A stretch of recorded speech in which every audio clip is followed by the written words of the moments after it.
अस्सलाम everyone, welcome to my channel ideas and GK with Danish. जैसा कि आपको पता है कि हम आर्टिकल वाइज कॉन्स्टिट्यूशन का एक सिलसिला जो है वो जारी रखे हुए थे।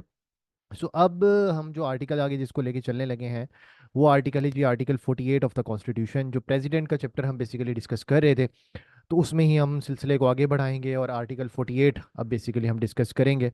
तो इसका जो टाइटल है वो बात करता है president to act on advice etcetera. So जहाँ जहाँ पार्लियामेंट्री डेमोक्रेसी होगी, ठीक है, पार्लियामेंट्री डेमोक्रेसी होगी, तो वहाँ पर जो चीफ एग्जेक्टिव होगा या जो हेड ऑफ गवर्नमेंट, जो state and head of government अलग अलग बनते होंगे। तो हेड ऑफ स्टेट को basically on the advice of cabinet, क्योंकि कैबिनेट फॉर्म ऑफ गवर्नमेंट होगी, तो on the advice of head of government and it's की उसकी जो कैबिनेट है उस पर उसने काम करना है जहां जहां पार्लियामेंट्री डेमोक्रेसी होगी। और मदर पार्लियामेंट आपको पता है कि वो किसको कहा जाता है। मदर पार्लियामेंट आपको बरतानिया की जमहूरियत जो है उसको मदर पार्लियामेंट कहा जाता है, बरतानिया की पार्लियामान, the oldest parliament of the world. और जो इसके अलावा जो आपके सबसे लार्जेस्ट डेमोक्रेसी है वो इंडिया है। सो प्रेसिडेंट जो है वो क्या करेगा in exercise of his powers. President क्या करेगा, वो shall act on and in accordance with the advice of the cabinet, ठीक है, और द प्राइम मिनिस्टर। पहली बात, आर्टिकल 48 का सबसेक्शन 1 ये कहता है, 48 आर्टिकल डील करता है कि प्रेसिडेंट ने डील करना है किस बात पे भाई, प्रेसिडेंट ने एडवाइस एक्ट करना है। देन 15 दिन के अंदर अंदर प्रेसिडेंट जो है मे रिक्वायर द कैबिनेट और as may be the case to reconsider such advice, ठीक है। 15 दिन के अंदर अंदर वो वापस भेज सकता है। लेकिन अगर वो प्रेसिडेंट जो है वो नहीं करता, रिकॉन्सिडर हो जाती है, एडवाइस रिकॉन्सिडर होकर वापस आती है, और उसके बाद प्रेसिडेंट जो है वो 10 दिन के अंदर अंदर वो ऑटोमेटिकली उसको एक्ट करना है इन अकॉर्डेंस विद एडवाइस। उसके पास कोई चॉइस नहीं है। एक दफ़ा रिकॉन्सिडर करवा सकता है, अगली बार उसके पास चॉइस नहीं होगी, उसको कैबिनेट की बात माननी पड़ेगी। वन टाइम हो सकती है 15 दिन के अंदर, उसके बाद जब नेक्स्ट टाइम होगा तो 10 डेज के अंदर ऑटोमेटिकली एडवाइस माननी माननी है, ठीक है। उसके बाद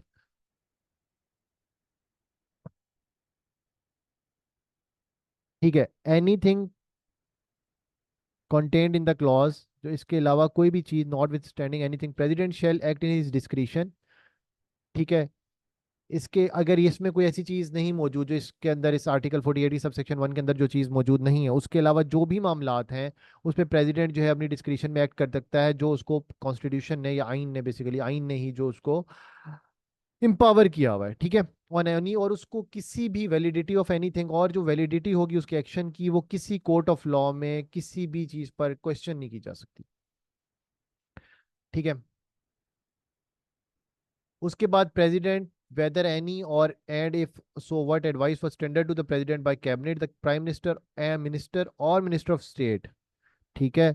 जो एडवाइस उसके पास आई किस किस की तरफ से, कैबिनेट की तरफ से होल आ गई इकट्ठी कलेक्टिव, पीएम की तरफ से आ गई, ठीक है, या मिनिस्टर की तरफ से, because ministerial form of government भी कहते हैं कैबिनेट को, या मिनिस्टर ऑफ स्टेट, मतलब जिसको वजीर मुमलिकत बराए समथिंग कहते हैं किसी मिनिस्ट्री के हवाले से, तो वो किसी भी कोर्ट ट्रिब्यूनल वगैरह में उसको नहीं कर सकते। तो बेसिकली जो उस पे किया, तो इसको जुडिशियल जो है ना वो हासिल है, indemnity on his actions. President को जुडिशियल इंडेमनिटी हासिल है, इसको आप ये बात कर सकते हो, ठीक है। देन अगली बात जो है कि प्रेसिडेंट ने अब असेंबली जो डिसॉल्व करनी है ना, इसकी जगह आर्टिकल 48 पहले 58 1 के तहत ये रीड विद 58 क्लॉज 2A के तहत अब रीड होता है, ठीक है। 2B जो ऐड हुई थी उसके तहत ये होता था कि प्रेसिडेंट जो है वो खुद भी डिसॉल्व कर सकता था, ठीक है। लेकिन अब उसने अगर असेंबली डिसॉल्व करनी तो उसका प्रोसीजर क्या होगा कि उसने on the advice of prime minister ही वो चीज़ करनी है। तो अब ये है कि जो आर्टिकल 48 का सबसेक्शन 5 है वो ये कहता है कि प्रेसिडेंट ने अगर डिसॉल्व की नेशनल असेंबली, तो ऑन द एडवाइस ऑफ, जहरी बात है, prime minister anything containing clause के खिलाफ वो जा नहीं सकता। तो वो क्या करेगा, वो सबसे पहले तो डेट अपॉइंट करेगा not later than 90 days from the date of resolution for the holding of general election of assembly. Dissolution of assembly के 90 डेज के अंदर की वो डेट देगा। ये जो आपने अभी पुराने टाइम मसला हुआ था कि 90 दिन में इलेक्शन होने चाहिए, तो वो यहाँ से विड्रॉल है। ये प्रेसिडेंट डेट देगा, ठीक है, कि इसमें इलेक्शन कराओ।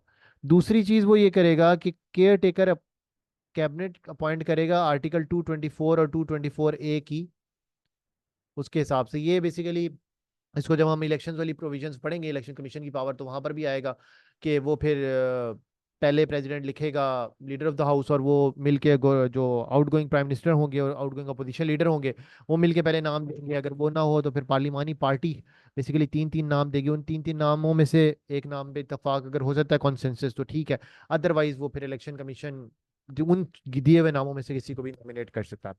तो ये इस तरह से मामला चल रहा होगा।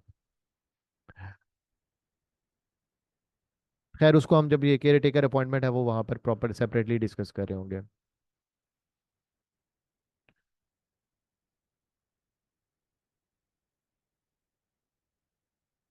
अच्छा, अब किसी टाइम पे आर्टिकल 48 का सबसेक्शन 6 बड़ा इंटरेस्टिंग है।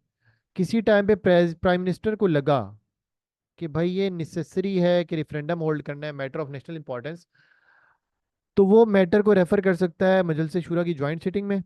And if it is not approved by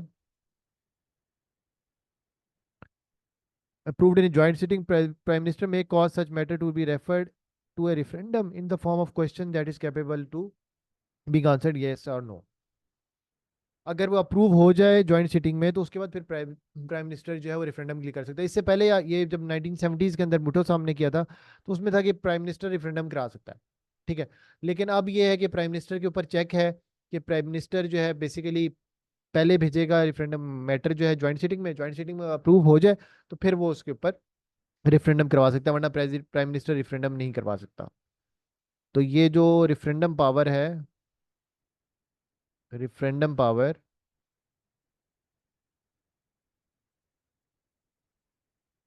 ये है सब्जेक्ट टू,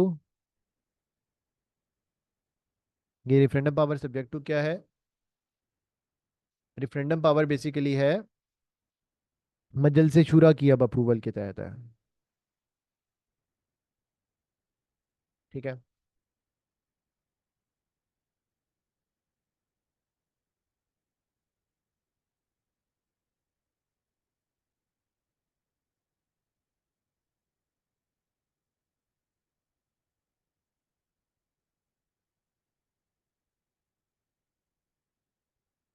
और मजलिस शूरा का जो एक्ट ऑफ पार्लियामेंट होगा मजलिस शूरा का, वो फिर प्रोसीजर ले डाउन करेगी कि कैसे जो है रेफरेंडम कराया जाएगा और क्या टर्म्स एंड कंडीशन होगी, ठीक है। तो ये चीज़ फिर मजलिस शूरा के, तो आर्टिकल 48 का सबसेक्शन 6 एंड सबसेक्शन 7 ये थोड़ा सा डिफरेंट है। और ये क्या बेसिकली डील करते हैं कि जो पार्लियामेंट है उसने क्या करना है, ज्वाइंट सिटिंग ने अप्रूव करना है रेफरेंडम का मैटर। अगर प्राइम मिनिस्टर चाहे तो पार्लियामेंट में भेजेगा और फिर प्राइम मिनिस्टर उसको approve करेगा, पार्लियामेंट उसको अप्रूव करेगी, फिर टर्म्स एंड कंडीशन जो है वो जारी करेगी। फिर आर्टिकल 49, आर्टिकल 49 बड़ा इंपॉर्टेंट है। आर्टिकल 49 बेसिकली ये कहता है कि chairman or speaker to act as perform the functions of the president. जो इंटरिम या कायम मकाम सदर का आपने वर्ड सुना होगा न्यूज़ के अंदर, तो वो बेसिकली क्या होता है कि कायम मकाम सदर का जो है वो ये कॉन्सेप्ट होता है कि अगर office of the president vacant हो जाता है by the reason of death, resignation और removal of the president, the chairman, or if he is unable to perform the functions of the office of president, the speaker of national assembly shall act as president until a president is elected in the clause with accordance with clause 3। जो presidential process बताया उसके तहत अगर election ना हो, president की क्या हो जाए, सीट डेथ हो जाए, वो रिजाइन कर जाए या रिमूव हो जाए इम्पीचमेंट के थ्रू, तो जो चेयरमैन होगा सेनेट का, चेयरमैन ऑफ सेनेट, अगर वो नहीं कर सकता तो स्पीकर ऑफ नेशनल असेंबली, ठीक है। तो ये क्या करेंगे, ये एक्ट कर सकते हैं as a president until president new जो है वो इलेक्ट नहीं होता, ठीक है। एक तो ये कंडीशन है। दूसरी कंडीशन ये है कि अगर प्रेसिडेंट जो है by the reason of absence of Pakistan, अगर प्रेसिडेंट जो है by the reason of absence of Pakistan, जैसे वो बाहर मौजूद है या फिर वो अनएबल है उसकी वजह से परफॉर्म करना अपने फंक्शंस की, पाकिस्तान से बाहर मौजूद है, विजिट पे गया हुआ है, किसी ऑफिशियल टूर पे है, पर्सनल टूर पे है, किसी भी चीज़ पे वजह से, तो द चेयरमैन जो है ऑफ सेनेट वो ऑटोमेटिकली प्रेसिडेंट बन जाएगा कायम मकाम। और अगर वो ना हो तो फिर स्पीकर ऑफ नेशनल असेंबली जो है वो उसके फंक्शंस परफॉर्म करेगा। ठीक है। और जैसे ही वो वापस आ जाएगा प्रेसिडेंट, तो फिर प्रेसिडेंट जो है अपने फंक्शंस रिज्यूम कर लेगा। So hope so you would like the video, और यहाँ तक ही था आज का टॉपिक। अल्लाह हाफिज़।